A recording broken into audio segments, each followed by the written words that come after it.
Hello, all you hardcores out there. How are you doing?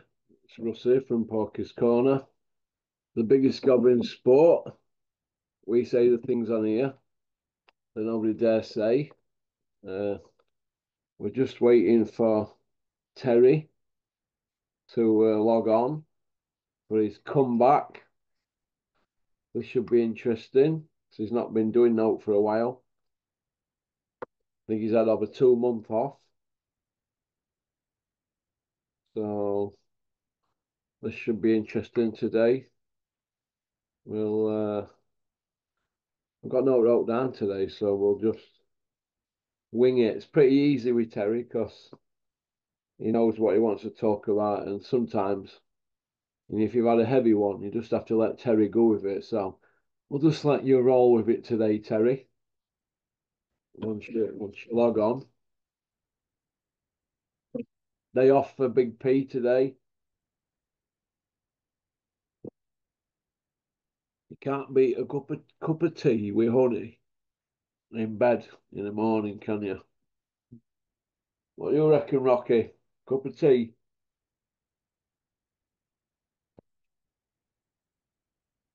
Interesting matchups coming in the next couple of weeks.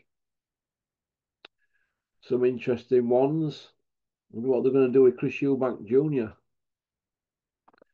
It's dragging out a bit that one, isn't it? Because he's in the sort of gimmick club, isn't it, where he don't really want to go for belts. It's about money in it and maximising his earnings. A lot of talk about Dubois, Ergovic. That's a good fight, that, isn't it?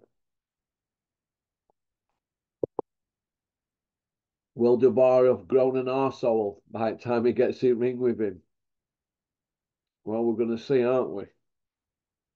We're going to see.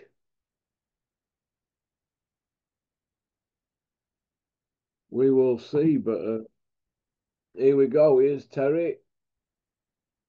Here's Terry. Women love him, men want to be him. Eh? Hey, hey. Eh? Yeah, you doing, mate? You all right? But how are you? What's where you been? Mate, like I was ill for a bit. I don't know if it was flu or COVID. It wiped me out. But mate, I just went through a mad period, Russ. I was training on average 2.5 times a day for a while, right? Yeah, And I think I just got run down. So it wasn't the best idea to go to the Aziz Boatsi weigh-in, and I mingled about. Shook hands with Coogan, so that's when all the beef is just for social media. So that's all good. And then after that, mate, I was just crap for about 10 days. Just couldn't look at screens, couldn't do much. I was just not in a good way. Um, mate, you know what? In my 20s, I never felt anything like this. I think when you get older, these things hit you a little bit harder. I mean, it makes you aware of your own mortality. yeah. Maybe you should drink Prime KSI's Prime drink. Maybe you should drink Nah, the curiosity. or Furiosity. Then you could train like Big John Fury, big fighting man. Do you know what? Like, we talked about this yesterday when we were messaging Russ, and I said to you, the key thing with a prophet sometimes is you got to be around long enough for the stuff you say to come true. And I love the fact that people are now talking about, what was it? Who's the guy that was putting the billboards up? I love that. Like, who was putting the billboards up, calling out John Fury? You got Froch talking about Mickey Theo. And it's like I've said to you, mate, the reason the fans are coming to you now and the fans are coming back to you is a lot of the stuff you said back then was right. You said Fury will never have a fight. You said he's just doing this all for show. You're the guy that said it. Yeah. Well, I do get to hear bits and bobs about Big John. An MI5 watching him from the moon. The MI5 story. Mm. I don't know why he peddles that one because I've seen paperwork regarding Frank's case and Peters, and they weren't watching him. They were watching his brother and what were going off what they were doing. Obviously, they were up to no good, weren't they? International whatever's what they were doing. But they weren't watching him, but he's spun it into him, hasn't he? I've got no time for bullshit like that. No time, mate. It's stolen valor's it's a big thing in my head. Stolen valor. It's like I had that Decker Eggy on here, and I didn't realise till somebody pointed it out that in middle of conversation he'd said he'd had 29 games for this team and scored 90 odd or something. And I didn't pick up on it at the time, and I'm thinking to myself, God, I would have normally been all over that. What, you're averaging 3 goals a game? I mean, Pele wasn't even doing that, worry, or Luis Suarez at that age. You know. Oh, what's that other one? Dean Lynch Ward, him who was sending me threatening videos. I'm Dean Lynch Ward, 64 and 3 amateur. Oh my God. 64 and 3, but well, what did you win? You must have, if you're 64 and 3, you must have won something. Yeah, I'm just saying it's stolen valor, isn't it, when they're coming out with stuff like that. You know, they're getting excited in front of camera. Do Stolen you know valor. what, Russ? The thing is, I'll be honest, mate. I don't mind it because there's an expression, what you eat doesn't make me shit. So if you want to run around and lie about stuff, that's cool. But don't go missing when you get tested. It's like that Brian Cockrell, somebody sent me some he were in. I mean, we've got a geezer here in a pair of Lonsdale tracky bottoms and a Lonsdale vest, strutting about in his area, canvassing for people who want to vote for him to be mayor. And yet, leading up to that, he's admitted being locked up for, well, they locked me up for murder, terrorism offences, and all this were going on while I could have signed for NFL and I was breaking world records in gym. You know, at Man, powerlifting and all this fantasy island stuff. And I'm a Group N rally driver, and I took a chase in a Mondeo by an helicopter and a T5 police car, and I'm starting to wonder now if half of them have lost the marbles. Do they actually, and they're getting carried away with it because it's just fantasy island stuff, isn't it? do you know what it is? It's marketing, mate. So, like, there are a lot of people, and I hear their names, and I'm told this guy's a hard man, that guy's a hard man. Oh, you don't want to mess with him. And there are a lot of these guys have sparred us. There are a lot of lads in Sheffield I used to spar up at the Wicker camp, yeah? And they've got reputations in Sheffield now. Lads I used to jump in the ring with and have a good old row on Freestyle Fridays up at the Wicker. And I see them grow now and they've got these reputations. But I know they're fighting hard. Do you know what I mean? Because we did rounds together. It's the same in London. Like the guys I've done rounds with that have reputations in the street.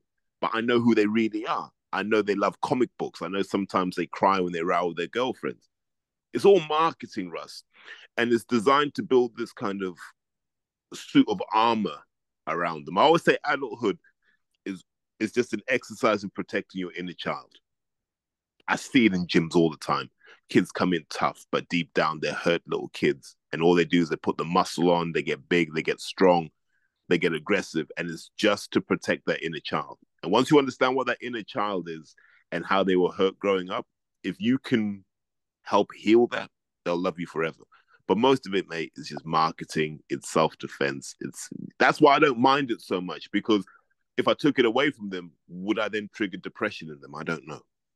Listen, that Cockrell's got every fight he's ever had. They're all like these killers, but none of them are here to defend themselves. And I just read through it and I think to myself, no, I'm not having it. We've got a man here running around thinking it's good. So yeah, I'll go around taxing drug dealers. Like you want to brag about that? Hey, yeah, How many I did he tax tax? drug dealers. I I mean, how don't. many did he tax? I Who did he mean, tax? in one interview, he said, "Oh, we took uh, 50 kilo of this, 50 kilo of that, and hundreds of thousands of pounds and all that." And he stood there in a Wait, Lonsdale. wait, wait, wait. Hold on, Russ. Hold on. You just carried 50 kilo. How? Well, How? How I many don't trips did know, it take to get to the car and back? we're just going around taxing people and all this and bragging off about that. And I don't, where I come from, you don't go around carrying off like that. It's you get yourself in a lot of trouble. You Yeah, know, and also once you commit to that life, Russ, my mum and I were talking about this. Once you commit to that life, the goal is to be anonymous. Why would you want to go around bragging? I used to go around taxing drug dealers or people, weed dealers and that. Weed dealers are probably just trying to get a few quid and have a smoke for the cents. Why would you want to go around taxing them? You're not going to get any medals doing that, are you? Big lump like him. Jesus, do you know what I mean? I just think these guys, I like you say stolen valor. I just think a lot of these guys are hollow. If you're brave enough to stand up to them, they'll wilt. That's why you never see these guys in a boxing ring. That's why you never see them. They talk about how tough they are. You've never once heard them go, do you know what? Let me actually compete at this to show how tough I am. They don't, because they know that real fighters will take them apart and humiliate them. I felt the same about all those old school guys like Lenny McLean. All these people told me how tough these guys were. I'm like, Lenny McLean wasn't like. There are old school guys in London that have sparred Lenny. Lenny McLean, right? Let me tell you a story about Lenny McLean. He should have fought Paul Sykes and they kept moving goalposts. It wasn't Paul Sykes that kept moving them. And then Ed Sykes got his son locked up. Well, that's Lenny McLean for you. There you go. A lot of these people, a lot of it is just PR and marketing. Cliff Fields did him twice, didn't he? Yeah, and Cliff was a trained boxer. Cliff was half decent, and he was what 6'7", Yeah. 6'8". Is it that Ray Bang Bang Hill or something? He said it in an interview or something that Cliff Fields had done him twice. So Lenny's not this road man, is he? Like the portrait, he was the bully. Yeah, he's a bully. Like if he's bigger than you, yeah, he'll have his way with you. But if you know what you're doing, you know, you'll humble him. He tried to move with Mick. Mick had a nightclub, Mickey Theo, and Lenny McLean came round and he was like, "Yeah, all right, San Capity, all right, yeah, I've brought them fruit machines round." Mick's gone, "What you on about, Len?" He's gone, "I'll run about it to the other day." So Mickey's gone, "Well, I didn't get go ahead." And Lenny were like, throwing a strop and all that, like, they had a bit of a fallout over it for a while, like, but Lenny was trying to strong arm in, into a couple of machines in Mick's club. Got Mick talking about it and more or less just went ahead with it. And he probably did that to a lot of people, Lenny McLean. Do you know what I mean? That sort of bullying. Yes, I don't like that. You know what I mean? Kind of thing. So Mick stood firm. That's a bit of a famous tale down there way, like when Mick had a club. But look, I don't give two fucks about half of these on it. As long as they don't fucking get in my way, I'm all right with them. If they get in my way and start chatting shit and starting intertwining themselves in boxing, I'll hang them out to fucking dry. That's how I feel about all of them because it's just waffle for the sake of it. I mean, this way, John Fury and all that. What do you make of all that, Terry? What What's do you John make done of this it? week? The man's like obviously losing his marbles. He's not handling. Do you know what it is? And I've heard this back off people who are in know, right? What it is with John, right? In public, right? He's mithered constantly now, and he's not handling it good. He's not handling it good. People coming up, everybody's got an opinion on that, and he thinks everybody's eyes are on him all the time, and it can send you a bit, you know what I mean, kind of thing. This bit of fame thing, can't it? And I don't think he's handled it too good because they carry off and tell everybody to knackers, don't they, or bollocks, or go on, Dosser, and it's all very well while Tyson's winning, isn't it? It won't be so funny if he starts losing, will it? You know? I think he's done a really, really good job of protecting his son. Yeah. Right, Russ, you and I have talked about this before. I don't know what medication they've got Tyson Fury on so he can actually box, but he's on medication. Be absolutely clear about that. And I think John's job is just to run interference on anybody who's trying to find out what's really going on. So John's the distraction. Yeah. That's what you see, because you look at Fury and you think how he was before the comeback, right? 2017, 2018. That was a guy that was in a messed up way. And whether they've got him on, I don't know what they'd have had him on. But whatever it is he's taking, sometimes it doesn't work. Maybe sometimes he forgets to take his stuff, and then John probably acts up at that point, and we all look away from Tyson. And I think that's deep down, that's what it is, man. I genuinely think with this rearranged date, you might get a better version of Tyson as a result, and John would have done his job in keeping us from asking the real questions about what the hell goes on in that camp. Yeah. Well, it's He's got extra time, hasn't he, now to get ready? Yeah, but he doesn't have. Remember, he was virtually there. So all he needs is a couple of weeks off. Get the band back together, ramp it up again. Probably tighten up a few things that were loose. Then keep the weight down, and then be Tyson Fury. And I think it's good that he gets to see Joshua Ngannou as well, because let's say Ngannou does beat Joshua. Fury's now got motivation where he can go, look, I'm going to fight Usyk twice, then I can deal with Ngannou. That's 3 big paydays. That's me done. Do you think he'll get through the 5 fights that he's saying he's having? Nah, his body won't keep up. Body's like, all of them are starting to break down. You're starting to see little signs of it now. Like Joshua's not sparring as many rounds as he used to. Fury's not sparring as many rounds as he used to. Usyk apparently not sparring as many rounds as he used to, because the body's just telling them, hey, we've got a lot of miles on the clock now. The shift in media power, Terry, now in boxing, for example, a lot of people now are not buying into this YouTube line of questioning. Others seem to be under a bit of pressure, and they're struggling for content because now that Warren and Earn are mates, they all look to be a bit knackered, and nobody really knows what to do they, or who to talk to, and all that kind of thing. Have you noticed? So there are two parts to that. There's one, there's two parts.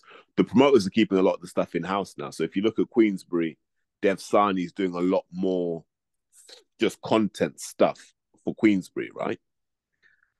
So there's less of a need for IFL because they're building Dev out to be their spokesperson, and respect him and congratulations to him.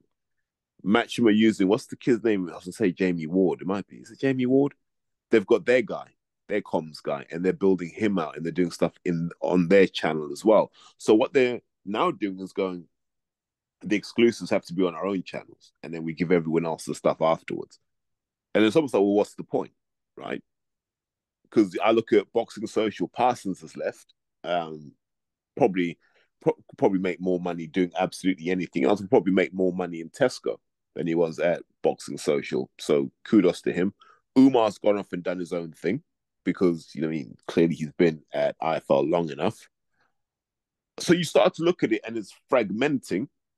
So that audience is getting split now. So IFL, do you like Coogan? Do you like Umar? We're going to find out.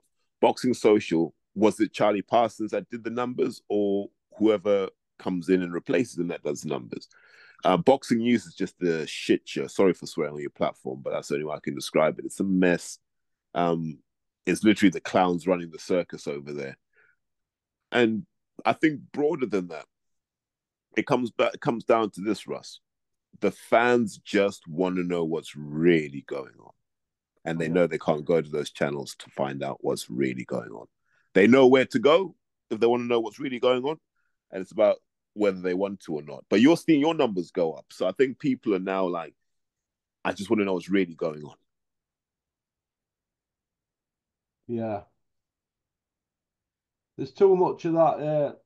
Everybody looking out for each other, isn't there? They're all not doing the jobs right. I mean, for example, if people are going to be sat in box at Arsenal with Bricktop on a weekend, they're not going to put it on him on a Monday at a presser, are they? No. But also, let's not forget, it shouldn't always be confrontational and it shouldn't always be adversarial. Like, that gets tiring as well. People get tired of conflict. So you have to pick your moments. So there have to be things like the Conor Benn thing. That's the time for tough questioning. Whether Devin Haney fights Tank Davis or not, I don't really care what a promoter says about that. We know the fight will happen eventually, so I don't care what they say today. But I do care about what they say about doping in sport, because that lets me know about their actual character and their moral compass. Yeah. Bricktop. Do you think that he's got much longer left in sport, or do you think he's going to hand over the reins? He could make thing with Frank is he could do a Bob Arum if he wanted, right? Just go through to these in his 90s. But you start to look at that whole operation, Queensbury, just the whole Warren thing, right? When you start to look at that, and you've got George, and it seems like George is the guy that can get the tricky deals done. Then you got Francis. It looks like Francis is the manager for the top tier Queensbury talent, right? You got them. You got Alfie, who's doing the Warren boxing management, which is like kind of the small horse stuff that feeds into the main Queensbury roster. And then you've got all the other Warrens kind of slotting in and around that kind of nexus. So they have the infrastructure. If Frank were to step aside, it would be business as usual. It's the same when Barry stepped down for Eddie to take over. So it's just about whether Frank wants to. I think Frank will do the Moses and Talma run, and then either Moses wins a world title or he doesn't, and then Frank will go, right, this is my era done. It's you lot's turn now to take over. Yeah. Zhang and Parker. Have you got it? I think Zhilei Zhang's hard to beat, man. And Zhilei Zhang comes to fight. It's not like Wilder. Wilder was, kind of fooling around, and like Malik Scott has really Malik Scott managed to turn a volcano into essentially like a fart in a bath, basically. That's what he did. To a waterfall. Yeah, it's embarrassing how he's ruined Deontay Wilder. He took everything that made Wilder special and said, "Nah, don't do any of that." Like, how can you be trained by someone that threw themselves to the floor when you hit them? I don't get that. There's something weird there, but hey, he'll go begging back to Mark Breland, won't he? I think it's too late now.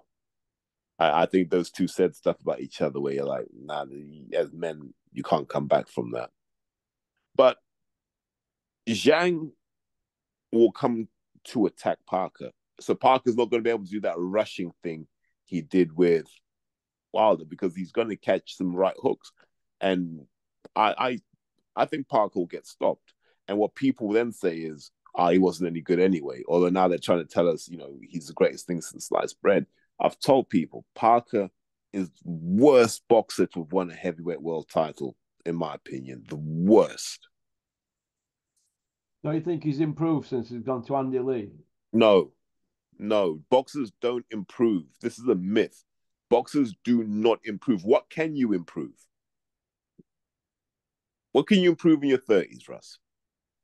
Well, yeah, I see your point. All you can improve is your guile, can't you, really? You're smart. That's it. Like, I'm not going to show you any new shots. I'm not going to show you any new combinations. Like, you're an experienced boxer. You've seen it all. So I'm not going to improve you. And who was training him when Joe Joyce knocked him out? I don't know, Was it Kevin Barry? I don't know. Wasn't Andy Lee in the corner for that? I'm not sure on that one, to be honest. Yeah, let's check. But like, he got starched, and then he was in Skid Row. He was brought in for Wilder as just a knockover, essentially, for Wilder. That's why he was brought in. And it just so happened that was the worst version of Wilder we saw. And maybe he's done. Maybe him and Fury took it all out of each other in that trilogy. We're going to have to keep coming back to this point. Maybe Joshua lost the soul against Klitschko, Fury lost the soul against Wilder, and Wilder lost the soul against Fury. And that's when the money was lost. Who do you think out of all these heavyweights now, all these mix, who's going to reign and take over, or is it going to be the lost generation job? Like 40 years ago.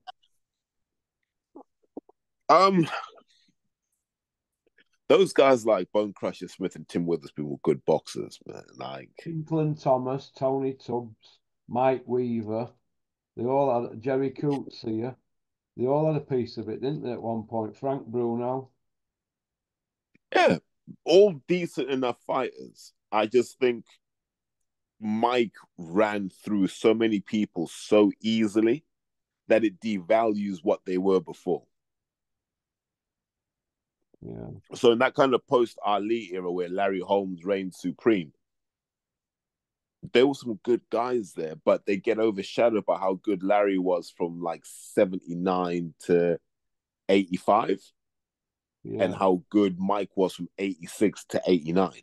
Look at Tim Witherspoon's performance against Larry Holmes. How's about that for fucking inside fighting? Yeah, there you go. Class. The Philly You know what I mean? shell, the Eastern Assassin, terrible Tim with that Philly Yeah. style. Well, And but like, he'd never take on the Edlington assassin. take on me. But Larry Holmes there going up against that skill set. What skill set that were on show that night, wasn't it? That's what I'm saying. Like those guys could really, really fight. I think nowadays as a heavyweight, you're just a kind of athletic lump, and that's pretty much it.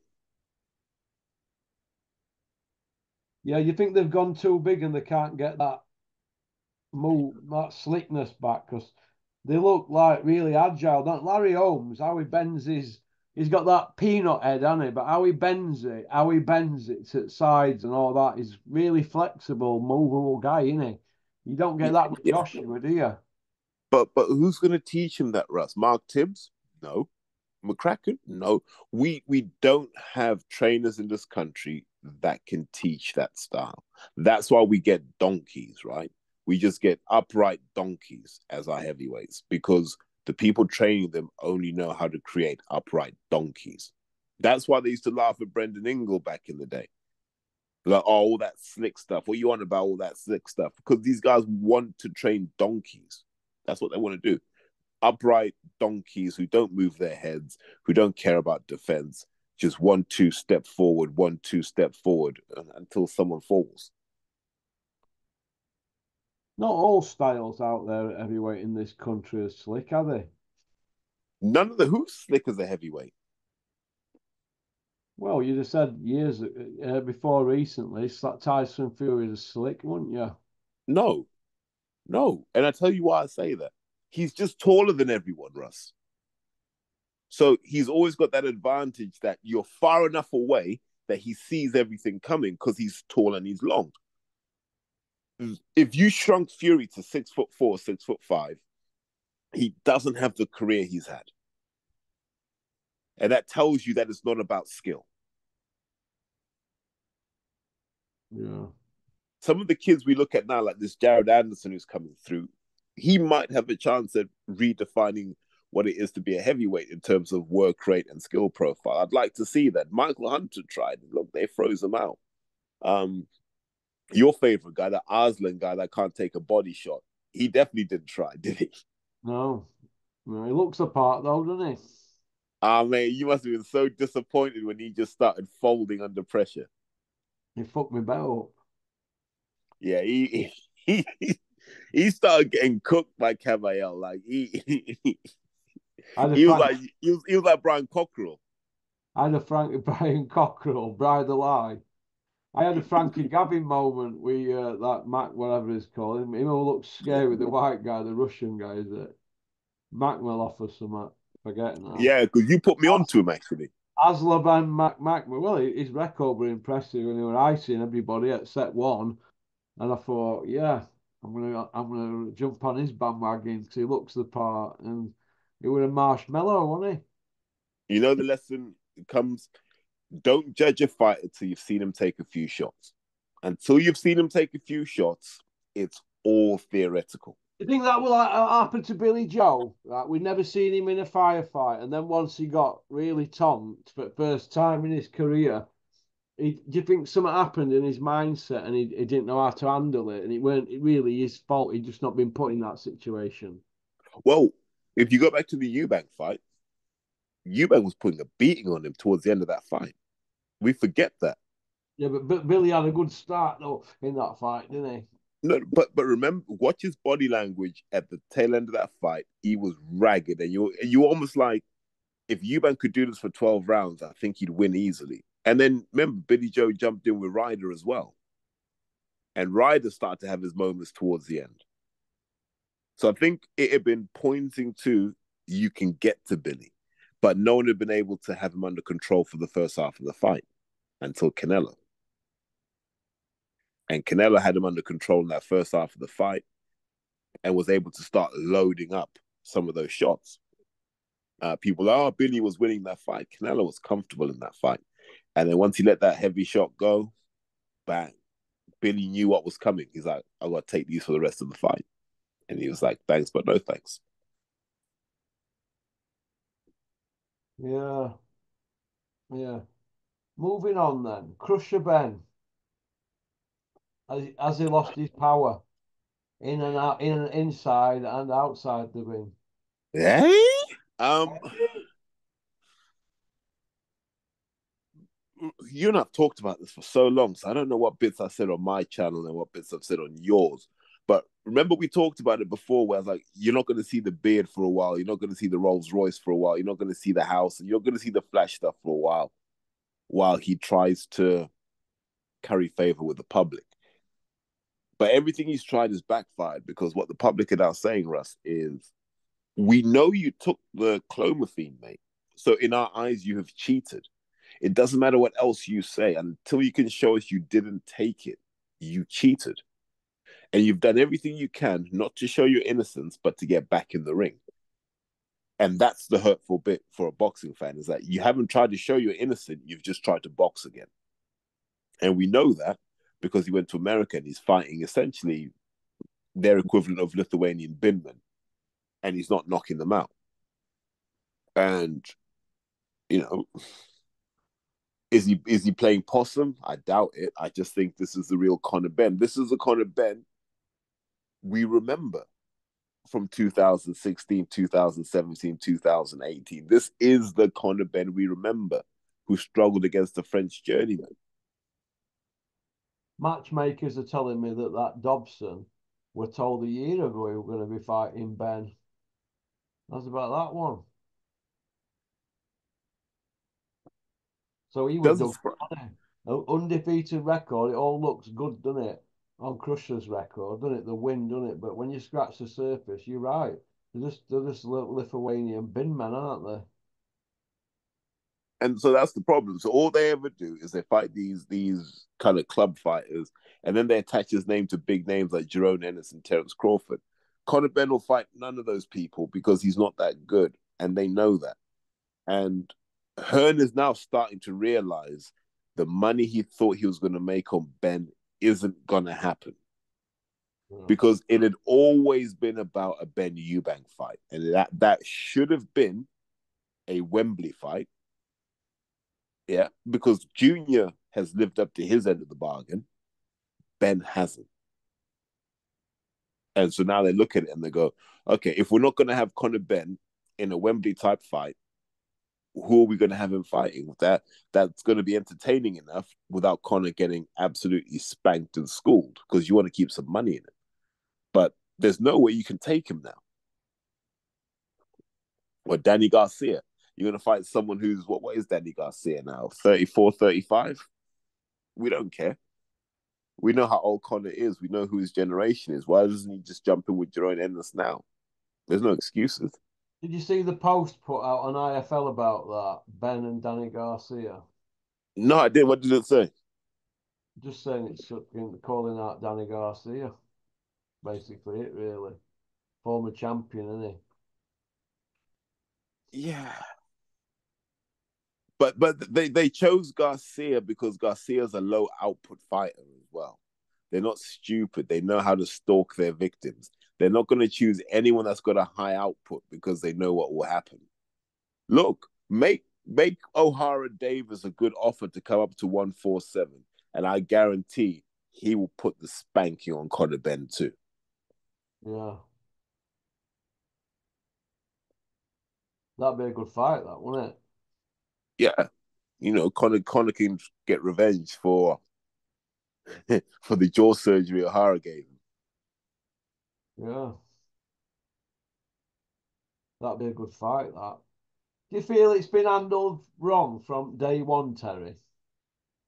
What his career with the drug thing? the drug thing with Sims was involved and everybody coming out to bat for him, and they all look a bit silly now, don't they? Your Tony Bellews and Sam Jones and all them lot.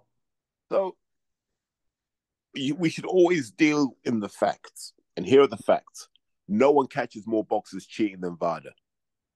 We'd never questioned VADA's results before this. We'd never had an issue with VADA's results before this. So when Conor Benn failed, we knew he had failed to a process we trusted. But people were so desperate to see the Eubank fight that they wanted to suspend their belief. And then other people were obviously strong-armed into towing the party line. And so people were in that position. There should never have been two camps, because it was always about, did he have the thing in his system? The tests say yes. And if we're going to disregard those VADA tests, are we going to disregard the VADA test with Jarrell Miller? The answer is no, because we like to pick and choose. And so what happened was Hearn thought he could use the same approach he used with Dillian Whyte in this case. And he didn't realize everything had moved on since then. And so all of a sudden, Eddie's gone, nah, Conor, just trust me, we can get through this. They haven't got through it. Conor's like, Eddie, I trusted you. This is a mess. And he's gone and done it his own way. That's gone wrong. Eddie's gone, I've told you so. Now you can do it my way, or this mess will carry on. And it looks like Conor doesn't trust Eddie. Eddie's not really trying hard for Conor right now. Because deep down, Hearn knows he can only make money from Conor Benn here. And until Conor gets a British board license, he's not a priority for Eddie. Yeah, he's just hanging on for a couple $100,000 over there, and he won't be getting much out there, will he? Don't even think it's that high, to be honest. Like, the economics of that night don't make any sense. I don't think anyone even watched it. He's in a bit of a pickle, really, when you think about it. In a young Ben, they must be really sweating. He's burning through his peak years. These are the years he should be fighting for world titles, Russ. I know. And it doesn't look like he's going to box this side of Easter. Definitely not. And will he even make it to the summer? I don't know, Russ. But Well, I think we're at the point now. They're all freezing him out. Eubank's holding court over money, isn't he? Obviously, that's the problem with him. He's saying, you need me, you. You know what I mean? After all I've just done to Beefy, you need me. So there's something going on there with money, I think. And Crusher, where else does he go? He didn't fight a British guy at 147, dare he? Although I think he could. Why not? Jump in with the Florian Marku. I'll tell you who he should have fought. And win, lose, or draw, it doesn't matter. He should have fought Evanesian. Yeah, should have done. That would have ingratiated him with the fans a bit. That would, he'd buy back some credibility. If he just said, look, let me fight Evanesian, let me fight Florian Marku, let me fight all of these guys that you say I'm scared of, let me just fight them. Because I think he can beat those guys if he wants to. Let him fight them and let's see where he ends up. Yeah. 2 seconds. Like a zoo here in the morning. He's got to fight somebody, hasn't he? But I think Josh Kelly at 154. Why not? Yeah, it's a winnable fight too. It's not going to be a huge seller, but it buys credibility at a time where Conor Benn needs credibility. So, do you want to go on to part 2, kid? All right, mate. Good.